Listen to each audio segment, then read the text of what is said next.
All right, so that's all from us, but we'd love to hear from you all, opening it up to Q&A for about 5 to 10 minutes. And I think there are mics around, so if anyone has questions, maybe raise their hand. The question is, how's this? Hey, that's better.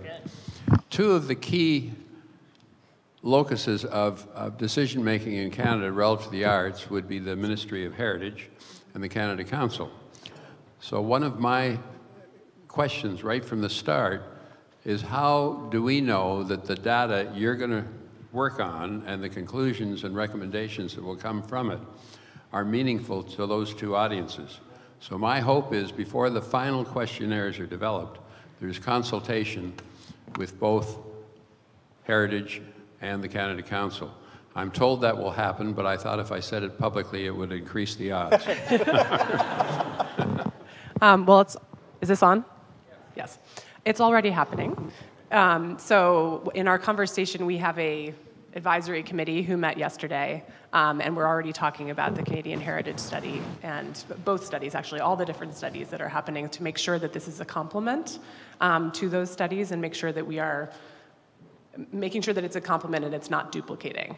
In the US, ours is a complement to the NEA study, just to give you a sense of it. So for NEA, that really, it takes census data and it gets into motivators and barriers, but really kind of for a general population. For Culture Track, specifically, what makes it different is that it asks people who are able to get into the survey are those who are culturally inclined. That does not mean people who go to museums 5 times a week, necessarily, although it could.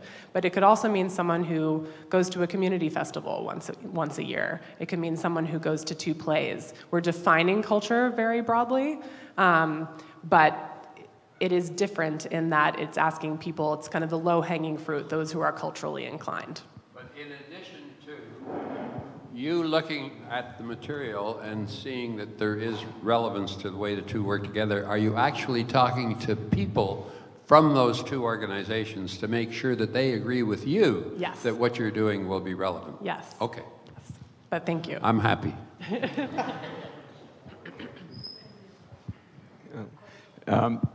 Question: What are you going to do to get people to stay on the phone? I assume you're doing phone calls. Online. It's all online. Online All right. survey. Okay, and what's the response rate? What's your experience on that? So we'll be using a similar type of panel that's being used in the United States.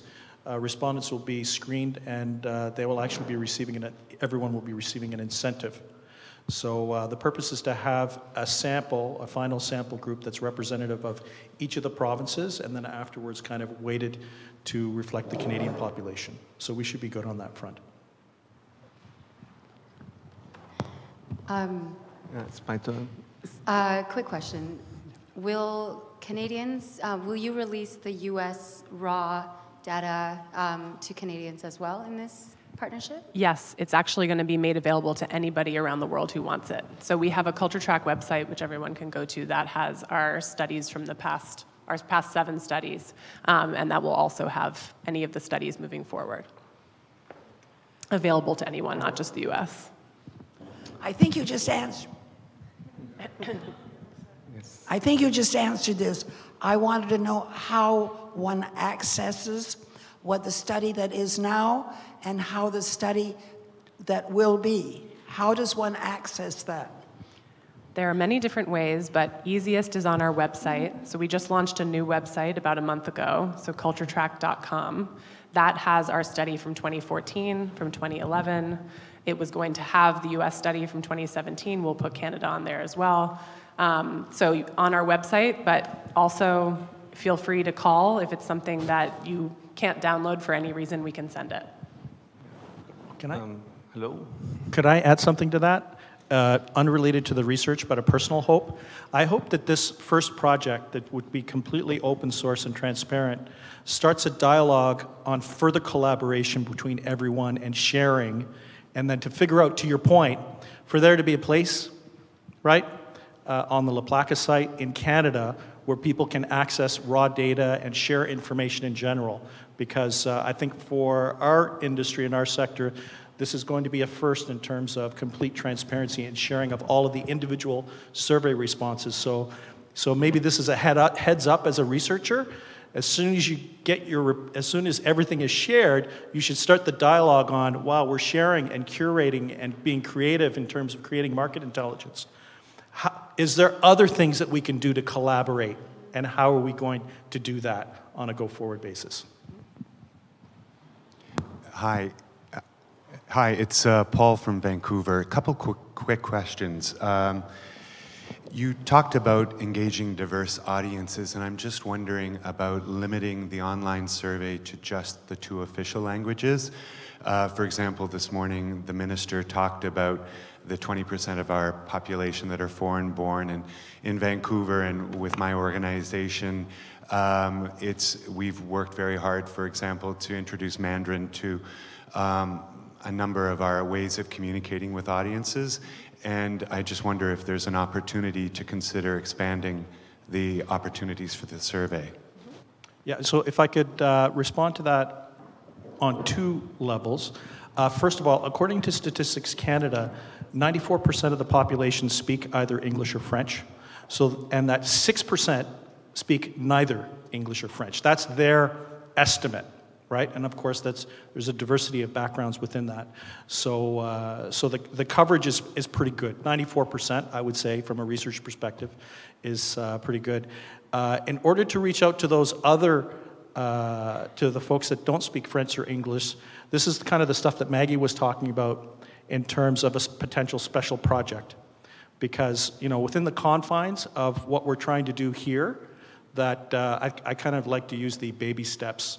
This is basically a baby step, but we have to take this particular issue that you've just put on the table and to keep it on the table to say, okay, let's get this going and let's get the data and start to share the data, and then to think of other things that we might want to do and collaborate with in terms of a special project or even the next wave. So there's kind of a trade-off between the resources that we have and trying to kind of build on the intelligence and insight from La Placa Cohen.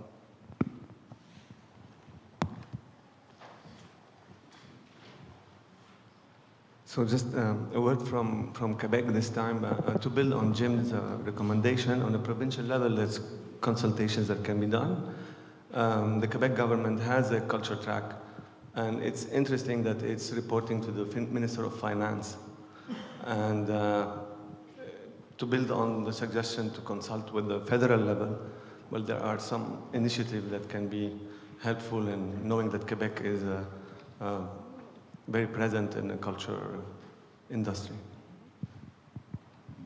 Yeah, we can definitely, I think that's a great suggestion to consult. I think in terms of what Maggie was saying earlier, there's a real need to consult different stakeholders throughout the country, so that's a great recommendation. As someone who's leading a 5-year study on art for social change in Canada, a multi-million-dollar study, we're coming to the end of it. I just have a question about a few of the parameters you've talked about. So you're talking about the buying of art in Canada, right? The art consumption, am I correct? That's the limitation of your Interesting study? question. So it's actually really arts participation. And how do you define that? So we're defining that as someone having, and it's pretty broadly defined, participated in an art form in the past year. So that could be having purchased tickets to a show, it could be having bought a ticket to a museum, but it also just could be attending, or when it comes to other art forms, engaging in more non-traditional ways. So definitely not limited to consumption. Yeah, and I think we're defining it broadly in that not just ticketed. So if you were someone you were walking down the street and you stopped for 5 minutes by a public art piece, that is having participated or had a cultural experience. I guess I'm trying to get to the definitions between consuming, not necessarily purchasing, and creating art oneself. There are over 200 organizations in this country that are doing engaged art practices. Yeah, absolutely. So this study in particular actually doesn't focus on the creation of art. This is a bit of what Maggie was saying earlier about, say, our difference with the NEA study in the States. So we really focus on the audience, pretty broadly defined. So again, not just focused on kind of consumption and purchasing, but not going so far as to also include the personal creation of art. And just to add on to that, the reason we don't do that is because, as in the U.S., Canadian Heritage, their AHA study, I know, and many others, looks at like making, creating art. And same in the U.S., the NEA does that. So we really feel like what's the value we can do? We don't want to duplicate other people's studies because that would, not a good use of people's money and time. So that's one of the reasons why we only focus on participation rather than making. So Animating Democracy has just done a great study on participatory arts, so you may want to take a look at that. Absolutely, thank you. Yeah? Actually, this will be a comment more than a question.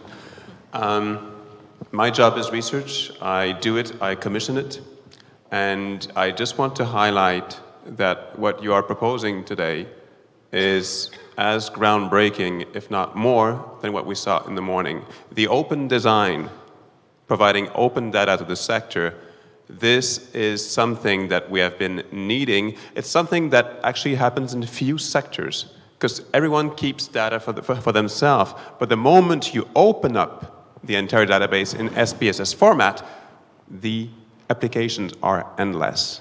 So this is a game-changing project. Thank you. Thank you so much. My name is Jill Robinson, and I work for a company called TRG Arts in the States, and I want you to know that the partners you've chosen for this effort are the best. I applaud your country's decision to join in this effort to use data to inform your understanding of arts patrons. And like they do, we do research about the consumption side, the ticket buying side, and that is the next additive step to this, is to understand, and I'm not sure, it might be an organization that's not a company like ours. You'll sort out how that might get done, but to be able to say not only what are people thinking about and saying what they're interested in, but also to look at what they're doing and looking at the behavior that they're actually investing in and transacting, the places that they're fundraising or investing in, is so additive to this. So I've heard evidence of data plans for the sector in this country, and I'm so glad that it's being elevated to this terrific group. So it's an applause, not even a question. It's just Thank terrific you so much. news. So I actually have to go to a family obligation, important family obligation, so I'm just going to say goodbye. I'm heading out to a flight. But I am leaving you with my colleagues in capable hands. We'll have a few more questions, and then we're actually going to be taking a poll to get some of your insight for when we're building the study and be able to compare and know what some of your greatest challenges and interests are. But thank you so much. Bye, Maggie. Hi. Hi. My name is Tim Jennings. I'm with the Shaw Festival. This is a great study. I love the American culture track, and I'm a big proponent. I would ask a question, though, about your rationalization of the data with regard to philanthropy, because Canada and the US are significantly different. And so that just when you're looking at raw data usage, how do you plan on ultimately being able to rationalize what is an extremely different charitable sector between the US and the nonprofit charitable sector in so Canada? Thanks. Yeah, I mean, I think there are kind of two sides to this, and I can speak to the questionnaire development, then I'll pass off to Nik, because I do think a critical part of this first is just ensuring that we are tailoring the questionnaire to make sense to the Canadian philanthropic landscape, and then there is also the analysis side. Yes, as we all know, although we are neighbors and good friends, Americans and Canadians don't always agree on things. Like politics. Anyways, that's another session. We're on your side. But, actually, I would say that, you talking, we know that the philanthropic environment and culture in the United States is very different from Canada. And, I would extend that even within Canada, there are philanthropic subcultures. Like Quebec has a different subculture than other parts of the country just because of their identity and so forth. So, but I think that's good. And from the point of view of there will be differences in the data. Actually, I would be very disappointed if the data was the same between Canada and the United States. But the tricky part will be what you put your finger on. Rationalizing or trying to understand what those differences are. And usually from a research perspective, those things, like when you finish wave 1, when we see those things, and when LaPlaca-Cohen and us go through the data, and everyone else, it's going to be, this is what we need to explore a little more. So I would expect that the first wave would probably help inform the next wave in terms of future content. Exactly, and absolutely, and I think kind of the tracking of philanthropy and rates of giving, that kind of thing, is just one component of that larger philanthropy analysis. I mean, as is probably not surprising, certainly what we're hearing from our clients in the States right now is that a role that Culture Track can really play is to help define the impact of culture, because we really need an argument for funding for the arts in our country. And I think that is the tack that our philanthropy section has really taken for the US study, and it'll be interesting to see what will be really most powerful and impactful for the Canadian philanthropy sector. Hi, Rohit here. I self-identify as a culturally diverse producer, and I was just wondering, I mean, I understand the importance of the study, and I also understand that we have to make resource-based decisions, but I kind of feel like if the questionnaires are only in English and French, then it's kind of going to affect the data itself, because if we are moving forward as a community where we want to see more theater, more artistic practices from different languages, from different communities that we have admitted as not being represented by the leading cultural institutions, I kind of feel a little bit concerned by only 2 languages being in the questionnaire. And I'm also have a concern around what the diversity of the actual respondents is going to be like, because that will also affect the data. Sure. Can I answer that? Please. So just to use a couple kind of concrete research examples. When we do research in Ottawa, and you know, Ottawa is a bilingual city. When we do one of the things that we'll be doing in this survey, which we do in all of our studies, is that we ask respondents or survey participants to list all of the languages that are spoken in the household. So we use that as one way to statistically test the diversity in the sample compared to the diversity of the population that we're trying to research. So that's one thing that we do. And you know, the other thing is to use for me to circle around to Ottawa, you know, what we found is that, you know, to my point before about 94% of the population speaking either English or French, plus potentially another 3rd or 4th language, is that in Ottawa, the Francophones end up doing their survey in English many times, even though they self-identify French as a language that they're speaking at home. Now, it will be possible, it is possible because it's an online survey, for us to add extra languages, but it's just right now we haven't budgeted translation, and then there'll have to be a discussion as to how many languages would be added. And, but the good news is, with the methodology that we have, what you're talking about is technically feasible. So I'll just say that. It's possible, and usually with the approach that we have, we've been pretty confident in how it's worked.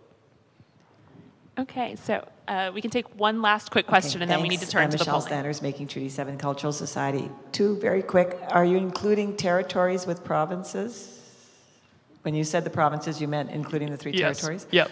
Okay, so in this whole process of indigenization, and so many of us in the arts are grappling with how to do that and how to better do that, how are you going to ensure that you actually get to the Indigenous populations in Canada with this survey? And that language may be a problem there. So they will be covered within the kind of the natural selection process across the country. But we are not oversampling for specific groups because we are focusing on geography. So just to use an example, we know that there is a naturally occurring incidence of First Nations people in Manitoba, or if we're in Winnipeg, right, for example, which I think is 20 to 25% of the population. I'm looking a little lower, but it's much higher than in other parts of the country. So, you know, the good news is, and this speaks to actually the very first question, is that Heritage Canada has done research, and they did do oversampling of Indigenous and First Nations people, so there is data there. But at this particular point, we're just looking at kind of the naturally occurring. When we get into the territories, they will naturally occur more, and in provinces like Manitoba and Saskatchewan, they will naturally occur more.